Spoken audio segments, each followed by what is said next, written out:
All right, welcome back.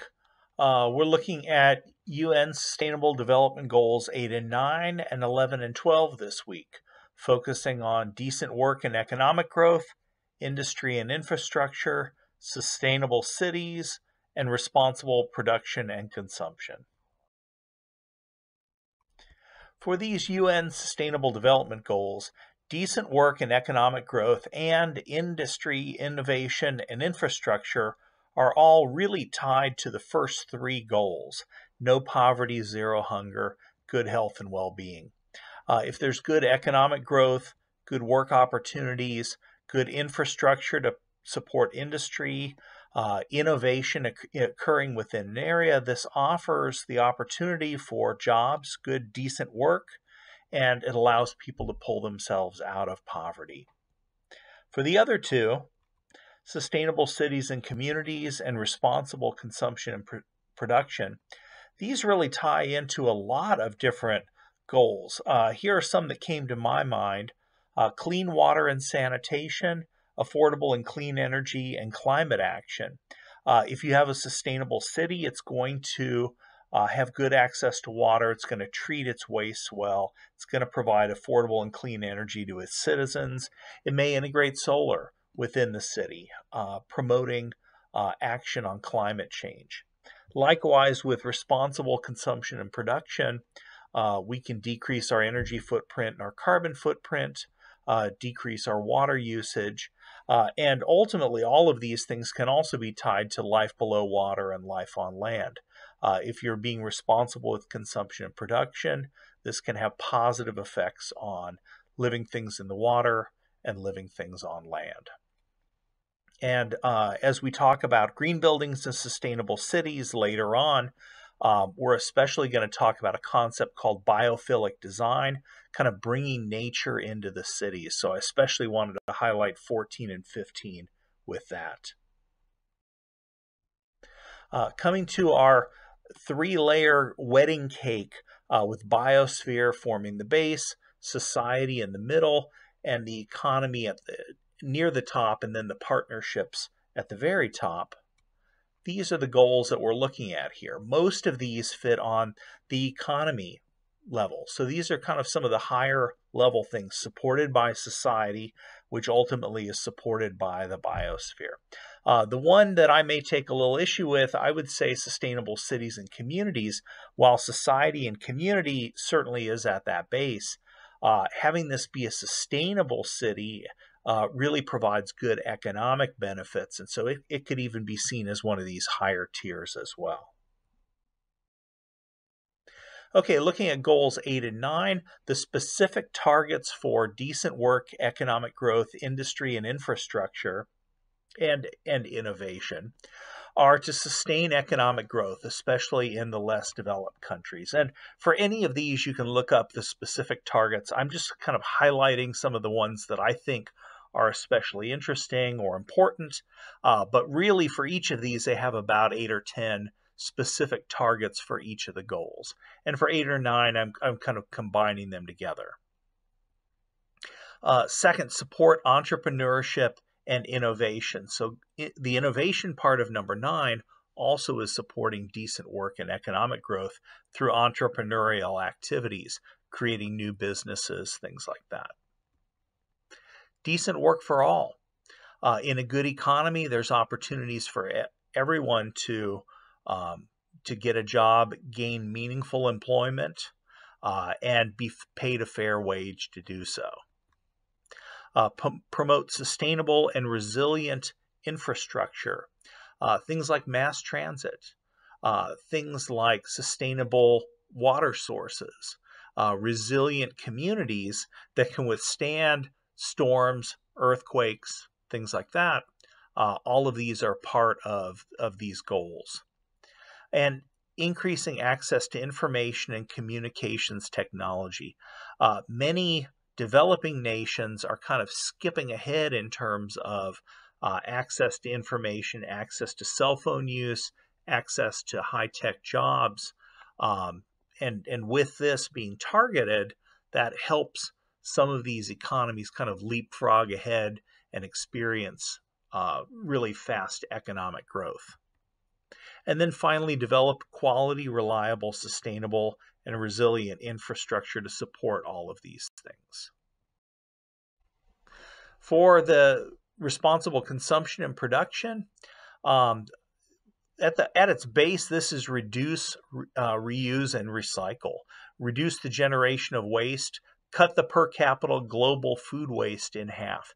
Be responsible with our consumption, not just have it be where we all have to go out and get the new iPhone every 6 or 8 months or a year, or whenever the cycle is that they release those, but make use of things that we have. Buy durable goods, have them last, repair them when they are malfunctioning, and get them to work. One of the videos that I posted is of the Tidewater Fiber Recycling Plant, which is located on the picture on the lower right-hand corner. I got to take a tour of this several years ago, and it was just absolutely fascinating. They would release the waste in here. It was brought in by a bulldozer, and then it was brought up through a series of conveyor belts. So humans would kind of pick out the plastic trash bags, and then from there the machines did the work. The cardboard was separated out, the glass was broken and basically kind of crushed down into sand. The aluminum and tin cans were separated by a magnet, and then the different plastics were blown to one side or the other by a puff of air after being read by an optical scanner as it went down the conveyor belt. Just absolutely fascinating to watch in action.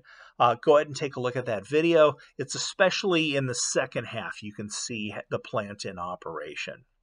One last thing I wanted to mention for this: cut the global per capita global food waste in half has clear ties to zero hunger and that UN Sustainable Development Goal.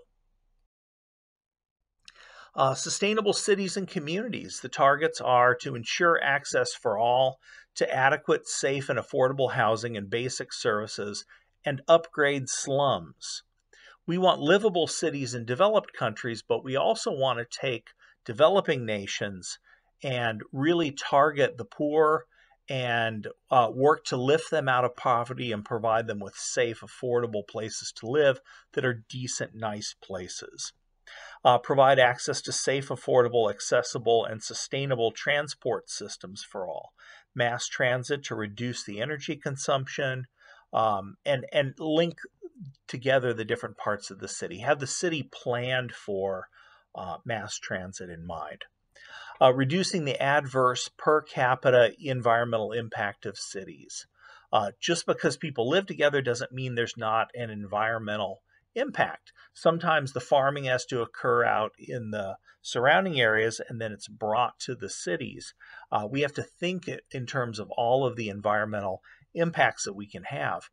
Certainly there are a lot of advantages of scale by having lots of people living together. It makes mass transit more affordable, and people can walk places or bicycle and cut down on their energy consumption. So we want to think that through, and then support least developed countries in building sustainable and resilient buildings using local materials. So drawing from the local environment, and especially working to get developing nations the information they need in order to build sustainable buildings.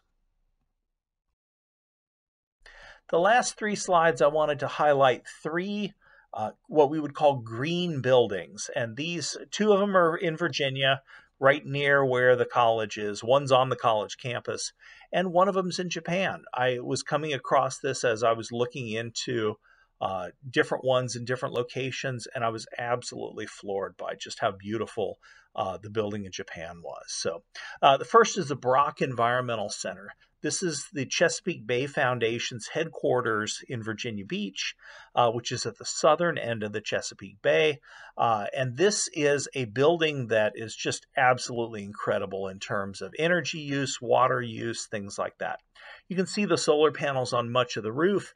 It actually it produces more energy than the building consumes, both through the solar panels And as you can see at the far end of the building, there's a post coming up.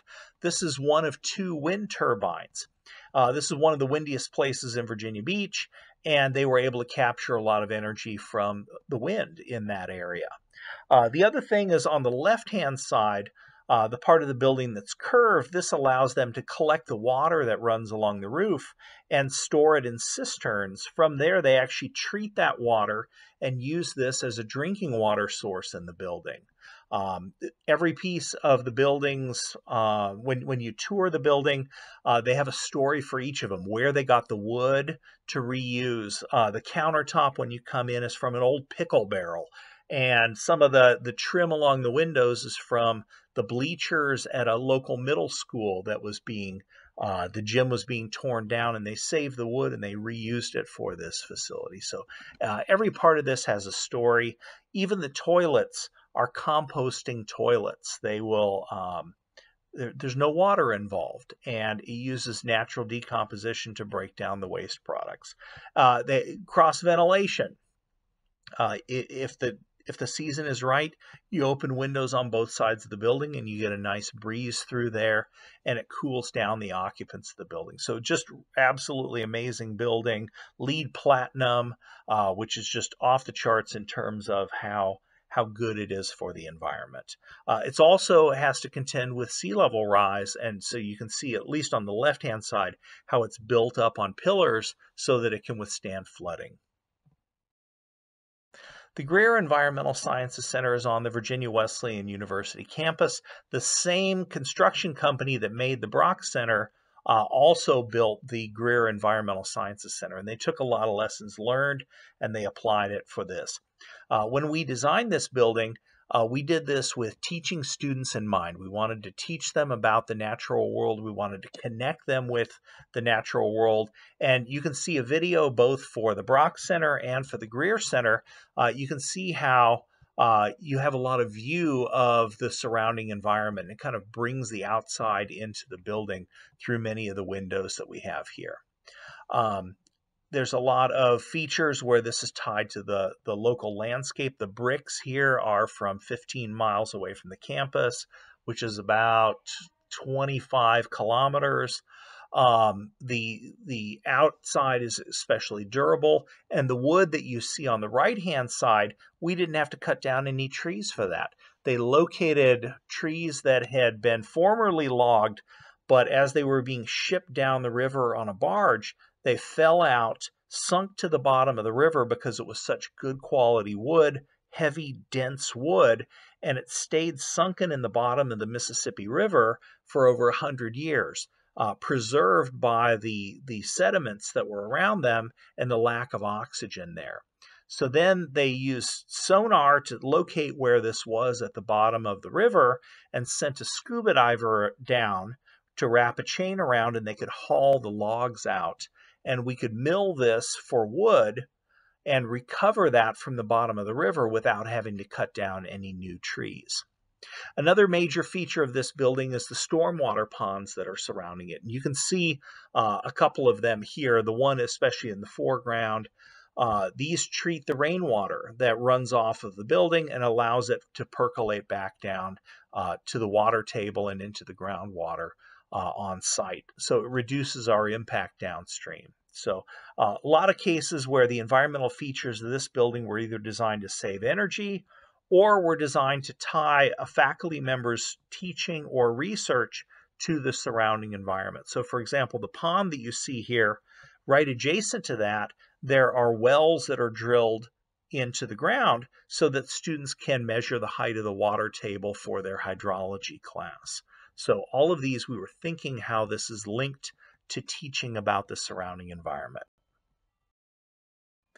And then the one that I was absolutely floored with is the Kumamoto Railway Station building in Japan.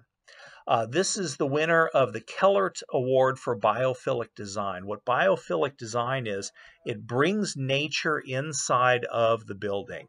And you can watch a video on this. You can read about this in the links that I've provided, but it basically brings that landscape inside the building. You can see whole trees growing in here, plants growing outside of designed areas on the wall, and they've built a waterfall inside this. Just absolutely beautiful, absolutely amazing. It basically transforms this space so that it's like you're in a forest surrounding that area.